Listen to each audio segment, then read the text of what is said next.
Guys, just wanted to show you guys my silencer ring that I removed. I just picked up a 2002 Dodge Ram 2500.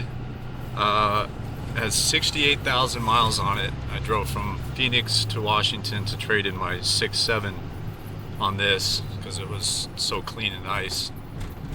But I did silencer ring removal and the AFE stage 2 intake with a 5-inch exhaust, and then pretty much got a lot of stuff to do. Want to do 100 horse injectors and a S300 turbo or a HX35, probably a S300,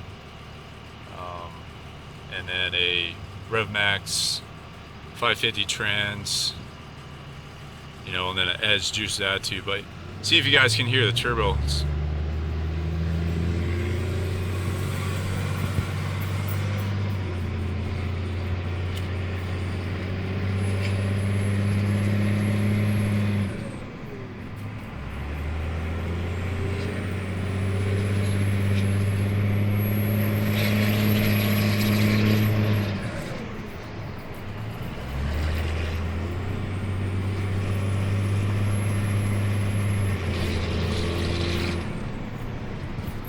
Hope you guys can hear that. It sounds 10 times better than having that silencer ring in there. So if you guys are thinking about doing it, definitely do it. It's pretty easy to remove. Some videos online.